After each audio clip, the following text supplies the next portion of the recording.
Well, welcome everyone. This is to our, let's see, what is this month? June. Yes. Our June Insights with Dr. Sarah Pappas, and I have the great pleasure of being able to introduce her. So Dr. Pappas has had two important positions in her lifetime, in her working life. One was president of the State College of Florida, where she served for 11 years. 3 campuses and over 10,000 students.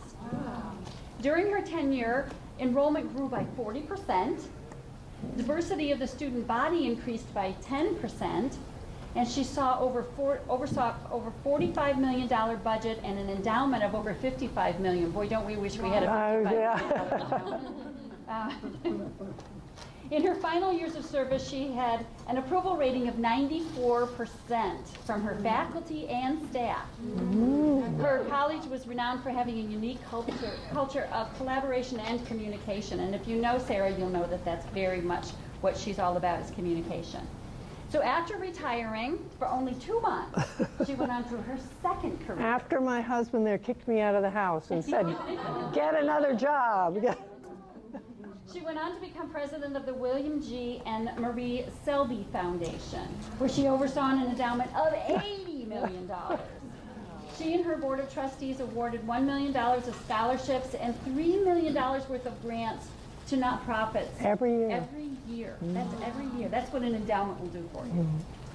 Through 60 years, the foundation has given over $130 million to our community and has helped 500 students. 5,000 I meant to write. Oh, yeah, sorry. There was a zero missing. Sorry, 5,000 students. Boy, that is very impressive. Dr. Pappas has won nearly every award our community could ever bestow on anyone, including 100 Most Powerful People in Sarasota, Chair of the Economic Development Corporation, Video Archive Award, and 20 others.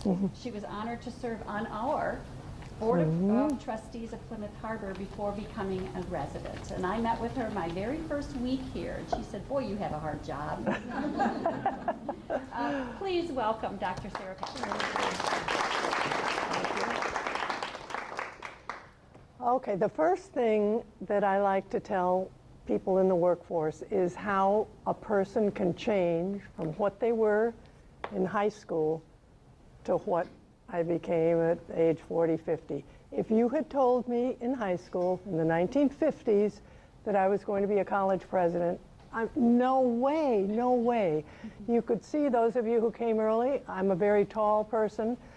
I'm almost 6 feet tall, and in the 1950s, girls were not supposed to be 6 foot tall. They were supposed to be 5'2". It has plagued me. It took me 35 years till I was a mature woman to sort of get over being tall. And you'd think it would be over by now, but I'm a volunteer at Sarasota Memorial Hospital, where I take people in the surgery center to their surgery post. And as I'm walking down the hall, every day someone says, boy, you're tall. I mean, I said, I'm 78 and people are still noticing that I'm tall. So this affected me. I was very self-conscious. I was very shy. I remember having to take public speaking class in high school and going to the girls' room and throwing up. I was so nervous. And yet I became a president where I had to make speeches 2 to 3 times a week, and sometimes at graduation to 3,000 people and so on. So people can change, and you all in your jobs can affect people's self-concept and help them to change in a positive way. So I thought I'd learned several things during my 78 years of working full-time. Well, not in kindergarten, but I worked as full-time in those 2 jobs mainly till I was 78. And the first insight that I have for you all is to not only accept that the world and your workplace and your family life is becoming more diverse, but to relish it and to get to know the commonness that you have with people of different religions, races, genders, all those things. If you read the newspaper and keep up with the world, we are just becoming a more global society. You must learn to appreciate and be able to get along with people who are not like you. And that's a key thing to becoming a successful employee if you're interested in climbing the ladder or in just doing a great job where you are. So finding out what you have in common with other people. And I had the privilege of, my father was with U.S. Steel Export Company, and he was sent to Latin America when I was growing up. So I was born in Puerto Rico, and then we moved, and I spent 5 years in Havana, Cuba, under Batista, before Castro. And then we moved to Mexico City when Cuba was getting too hot for Americans to work because Castro was coming in. So I had the privilege of living in Mexico, and I was completely bilingual. I could just chatter away. I went to a school where half the day we had to speak Spanish and the other half English. And it really gave me appreciation for Latin American culture.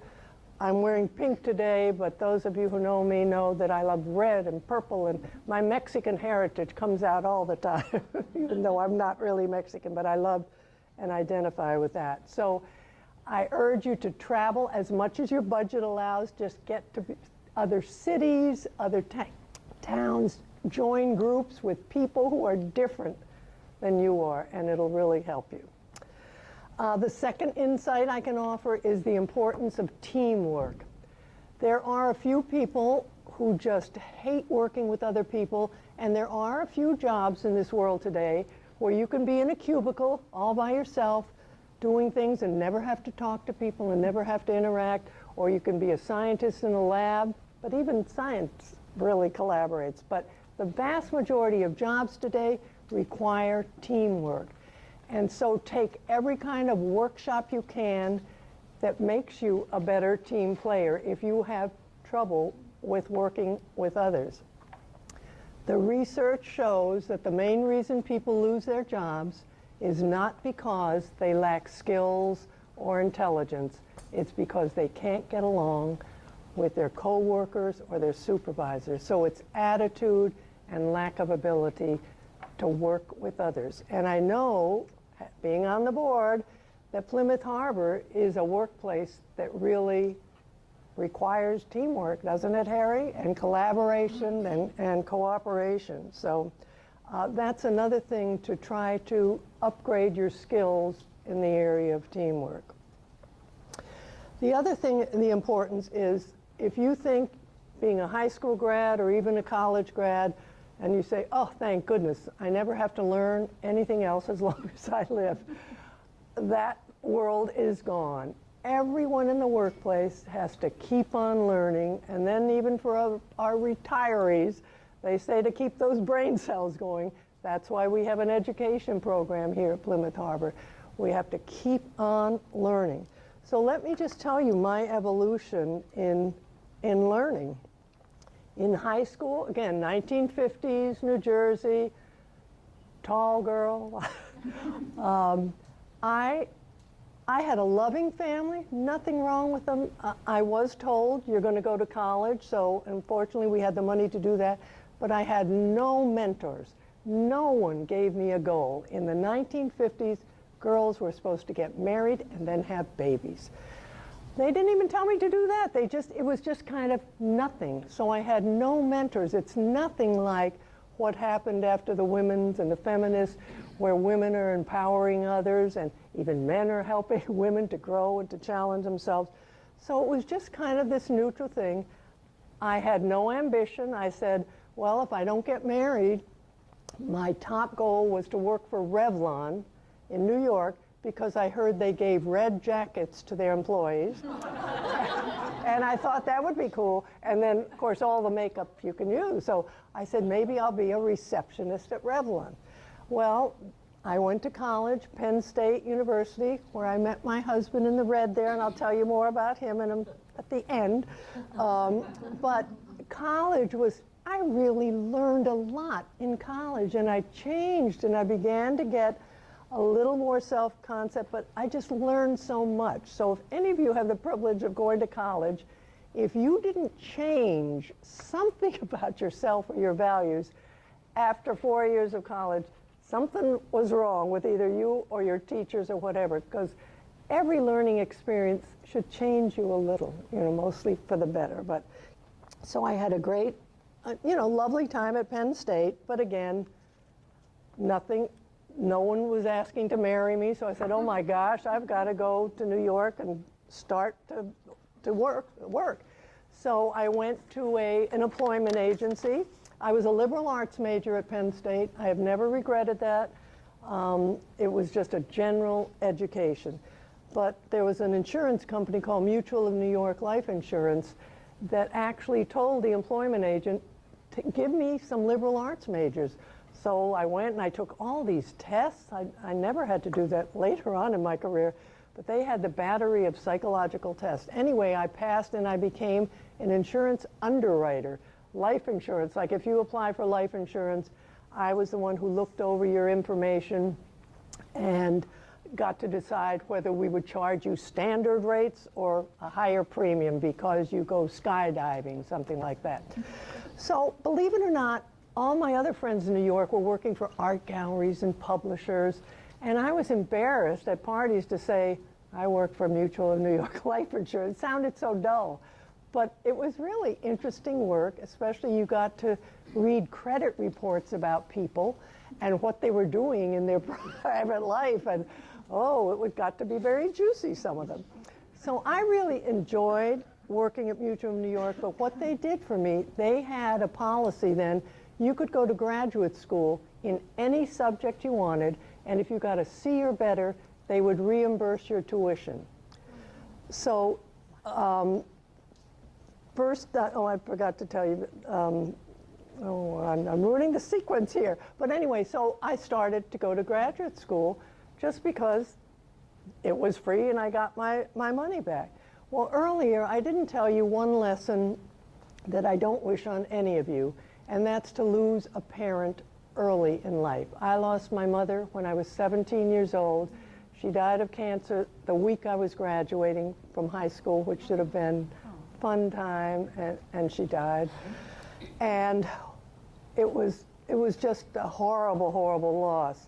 The only good thing that came of it, I had a typical 1950s father who was, as I said, very loving, but didn't show any emotion. He was a good provider. He played golf every weekend.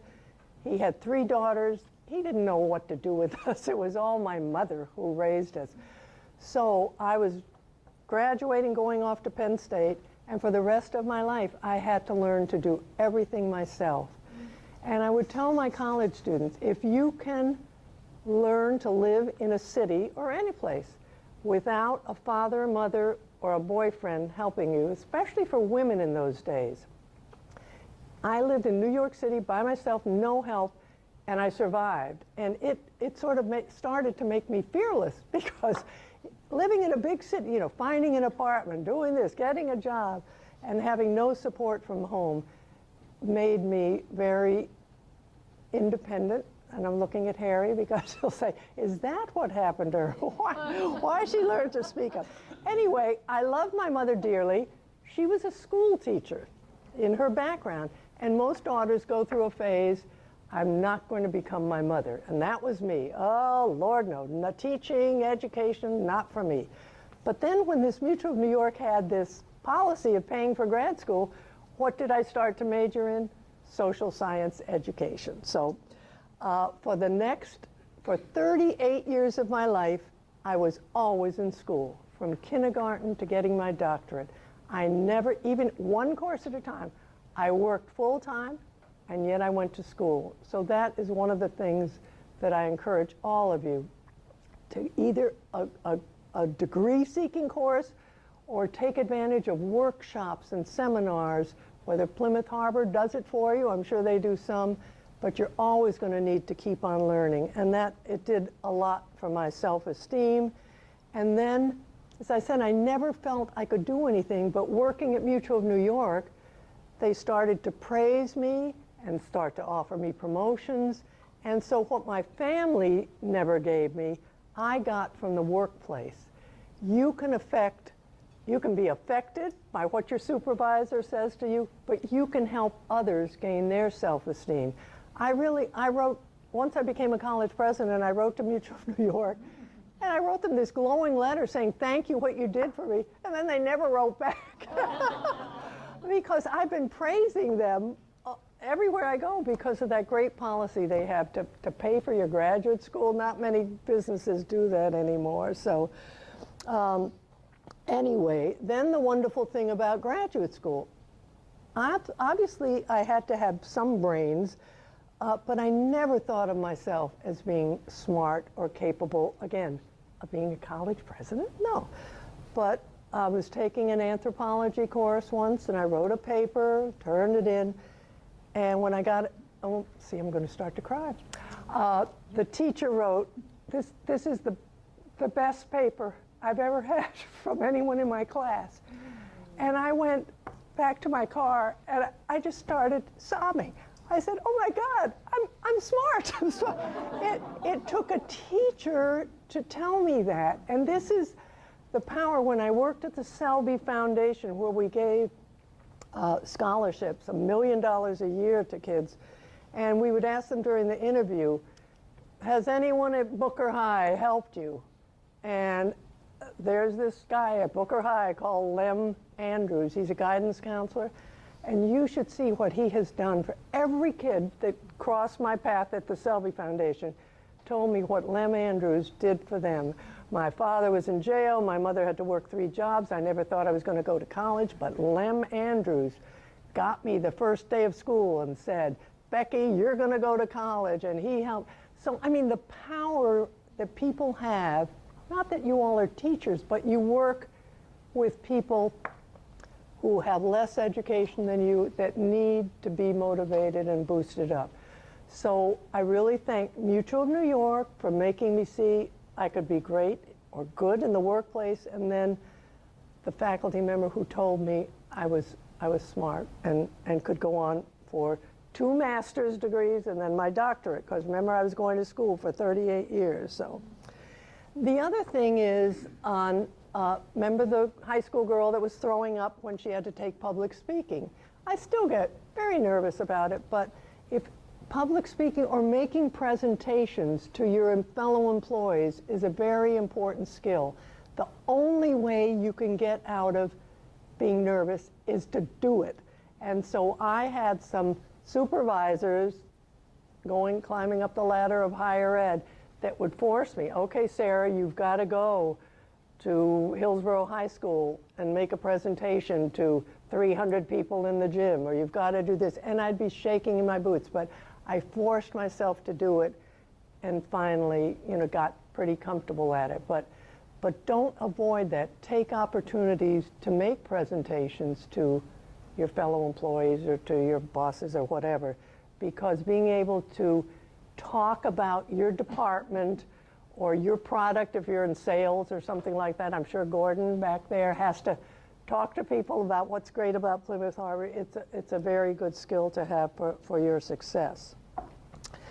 Okay, then the 4th thing I've learned is the ability to adapt to change. And if you don't believe your family life will change, your workplace will change, the world will change, just open the paper and see what's happening every day. So it's being able to adapt to that, and also the ability to acknowledge that you've had failures in life and then learn from those failures to move on. What can I do to correct what I did, and so on. So let me tell you about my career path. Once I left Mutual of New York, I had life insurance, but then we moved to Florida, and my whole life was education. I was a 3rd grade teacher for 3 years, making $2,000 a year. Try that. It was a long time ago. But I went right from 3rd grade to St. Pete Junior College, teaching college students. And then I worked at 5 different community colleges, working my way from a teacher to a coordinator to a department head to a dean and so on. I had this perfect career path. When I was ready and applied for the next job, I got every job I applied for. I said, ooh, life is easy. Wow, this is great. And then I started working at Hillsborough Community College in Tampa, where in 13 years we had 7 presidents in 13 years, and every one of them was fired. You try working at a place like that. And it was the most dysfunctional college. It was just amazing. It was so political. Presidents would give jobs to their brother, their cronies. We had mafia connections in the administration. It was a very exciting place to work. And lo and behold, we got a new president, and I got a new boss supervisor, and she didn't like me or my department. Made life hell. I would come home to George crying, oh my God, I can't stand it. And so I adapted by saying, all right, I'm going to go and teach real estate. Not teach become a real estate agent. So I actually signed up for one of those, 8-week, I don't know what they're called, but I sat there taking this real estate course and hating every minute. But then, thank God, a job came open across the state at Palm Beach Community College to become a dean. And so I applied for that, and I got it. And it meant, though, that George and I would have to have a long-distance marriage because he was working at the University of South Florida then. He had a tenured professor job.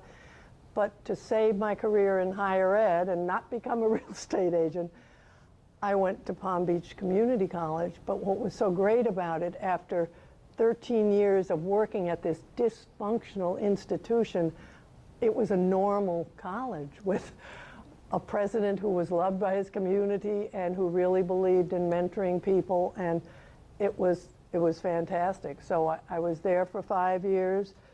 But see, the risk I took by having to leave Tampa and George, but we saw each other every weekend. Our telephone bills were $1,000 a month because we talked every night. And I would say to my married friends, how long do you talk to your husband every day? And they say, oh, about 10 minutes, 50. Well, George and I talk for a half an hour every day because we were long distance. We ended up talking more than we would have. But anyway, that's a different story. So then I went from Palm Beach to the University of Central Florida, got a big promotion where I was vice president, and which allowed me to later apply for a president. But I want to tell you about my big failure. The state was starting Florida Gulf Coast University down the road there. Our grandson goes there.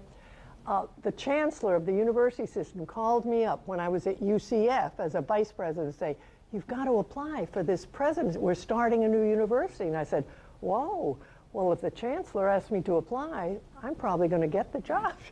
Anyway, I applied. I made it through all these rounds, and then they said, okay, we'll come for the interview process. I said, well, what's that? 3 days, FGCU covers 5 counties. The interview process for the 5 finalists was 3 days from 7:30 in the morning till 9 at night.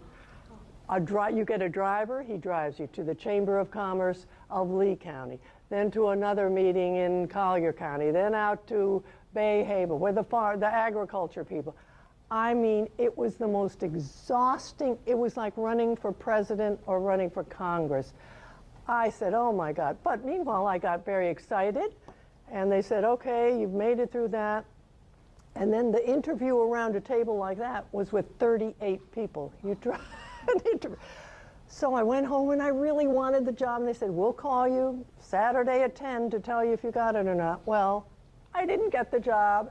I remember just falling apart. I mean, it was such a rigorous process, and then to not get it, I said, all right, I'm never going to apply again.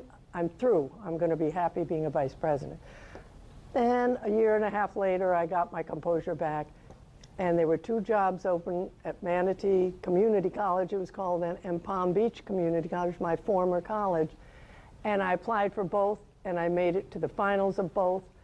And then Manatee called me and said, please withdraw from Palm Beach because I can't tell you this, but there's a good chance you're going to get appointed. So anyway, when they gave me that hint, I dropped Palm Beach and came to Manatee. I did get the job, and it was in the long run, it was probably a better opportunity for me. I could be more successful. The size of the college was great. It had the kind of problems that I needed to work on and so on. And I've got to go fast now. no. Okay. The other important thing that I think everyone who's a supervisor or just an employee is to be a responsive person and to be communicative with your employees, with your staff. As a college president, unless I was really in a meeting, I answered my own phone. That impressed so many people. Well, I'd pick up the phone and say, Sarah, you answer your own phone? Oh my God. But it paid off. So, and then answered all emails within 24 hours. And do you know how many people do not do that? I found that in my life. It's incredible. People just seem to ignore emails now. I guess everything is texting. But so I had 900 employees. And when I was interviewing for the job, the career staff, that's the secretaries, the plumbers, that group of people said, well, Dr. Pappas, if we pick you as our president, are you going to allow us to evaluate you the way our supervisors evaluate us? And of course, I wanted the job. I said, oh, of course I will. Well, they remembered that. And so I got to be president, and they reminded me. And the other presidents around the state said, are you nuts? You're going to let your employees evaluate you anonymously? Yes, I was, because I felt I had made that promise. So we set up this elaborate thing because they were very suspicious that they thought we were going to be able to find out if someone criticized me who it was. So we had to hire an outside firm and so on and so forth.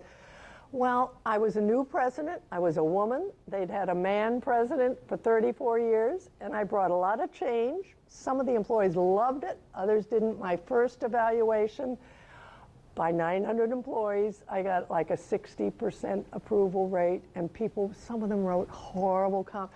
I don't like the color dress you wore to the thing.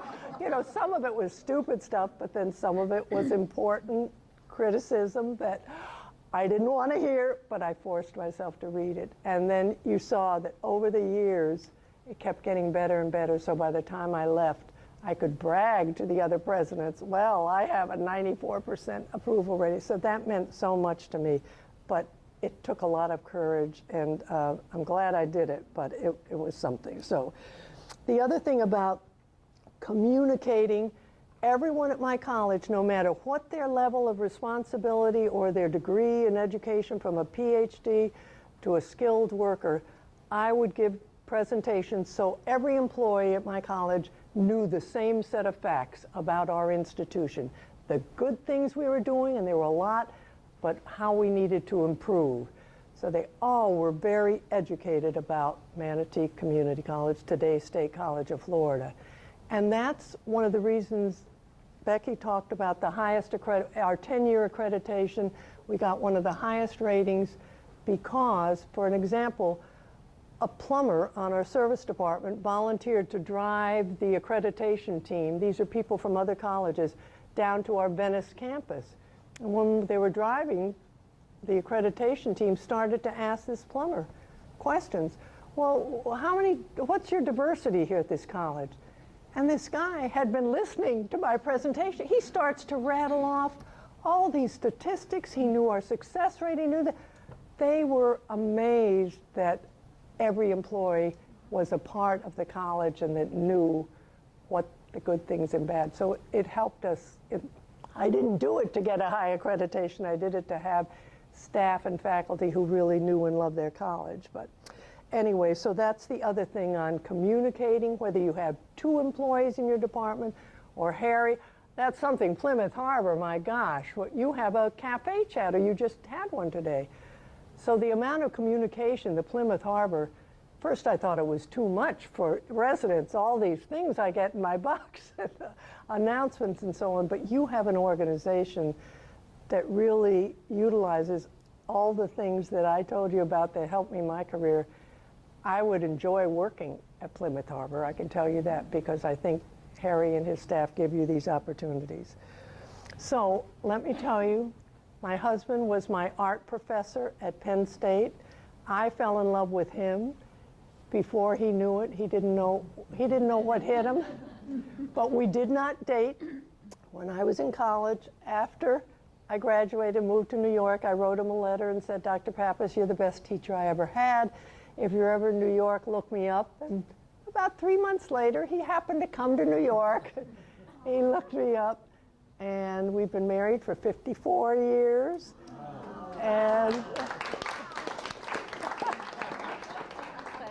And he's been so supportive. For the first half of our marriage, he made a lot more salary than I did, and I love that. And then some husbands would not like it if their wife started to earn more than they did. But he loved it. The last half, I'd earned more than he did. And what's your favorite expression when retired? Oh, he would tell all the men at the Y, I'm retired with a working wife. That's And I'm here for the free lunch.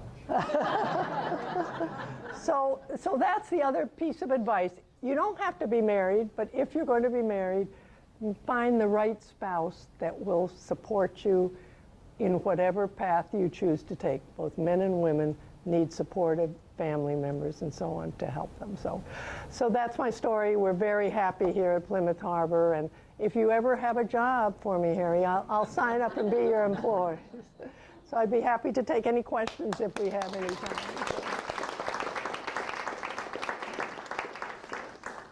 I do have a question. And you, obviously, we've known each other quite a while, and she's just as good as a trustee, let me tell you. Excellent trustee. So the many awards you've received, what are maybe the top 2 or 3 you're most proud of? I can tell you, probably without crying, hopefully, it wasn't really an award, but after I left as president, they hired a man that turned out to be a failure. He caused a lot of problems. He demoralized the school. He ended up being fired. And it was just, the college was in turmoil. And the interim president, after he was hired, called me back after 3 years and said, the faculty want you to come and be the graduation speaker. And I said, what? They said, no, they're yearning for the days when you were president and they want you to come. And not many people, when you leave a job, you hope that your employees will miss you, but you never know. But this was such a nice gesture. I came and gave a speech. They gave me the standing ovation. Again, I started to get tears in my eyes. And so that wasn't an honor, but that meant more to me than many of the other honors that I got. But I was proud that the Economic Development Corporation chose me as their leader, because it's usually a man that gets to be the head of that. So that meant something as a woman who wasn't given any goals as a high school girl to think that I could be a leader of all these businessmen, not just educators. So I had the opportunity of I don't know if you know this or not, but being part of the kind of the welcoming group of your successor, and not him. Oh, the new one? The one Carol? Oh, yes. yeah, the good one. Yes. Because I hired her originally. That's as a vice president. She was my vice president. But go ahead, yeah. Just going through that experience, just to listen to how the students and faculty, what they thought of Dr. Pappas was great. And sometimes that can overshadow or step on, your ultimate successor. But she said the same thing. But the one thing I remember she referenced was the space that you made sure you gave her. Yes. And coming into her own as the president of the college. Right. So I thought that was Right. Well, the bozo guy that got fired never picked up the phone and asked me one question. Carol, as I said, she was my vice president, and then they made her interim. She was wonderful. I never called her, but I said, anytime you need advice. And so she's been reaching out. We're still really good friends and meet, but she's doing a fantastic job, so thank you. Anyone else? Yes. Actually, I have 2 questions. Growing up in Latin American culture, did you ever learn to dance salsa? Not only that, but I do Zumba classes twice a week at the Y when I'm doing salsa. I love Latin music. Are you a good dancer? Yes. Whoa! Maybe you can teach me. I love Latin dancing. So. Keep the camera rolling. And what's your second question? What was it like living in Cuba before Castro? You know, I mean, the good thing was when your father's being paid with American dollars, we got to live in a house that later Castro turned into a public school. That's how big our house was. We had a chauffeur, we had upstairs maid, downstairs maid, cook, clean, a seamstress to make clothes for the 3 Hughes girls. So I felt like I was very rich, but you know, we went to the Hotel Nacional for my birthday parties, and it was beautiful, the ocean. I have very good memories of Cuba. I was still young. We were there for a hurricane, but then the reality, and this attests to my mother's talent, because after we moved back to the United States from Mexico, gone were the maids, the cleaning, and my mother never skipped a beat. She just said, okay, Sarah, you're starting to do your dishes now and so on, but it was just a wonderful experience. I loved Cuba, but Mexico I remember the most because I was older. Yeah. So. Other questions? I don't have a question. I just want to say it was very nice to be here. My name is Marcos, besides being my wife Sandra. I'm working in Pearl Harbor for 11 years. I don't have, I'm no hold a supervisory position, whatever. But you say 2 things is very important for the mankind. One is looking forward and never stop, and keep moving forward to learn, share. And another thing was very important, I think, did it help you in your path? When you say it's very important, we need travel.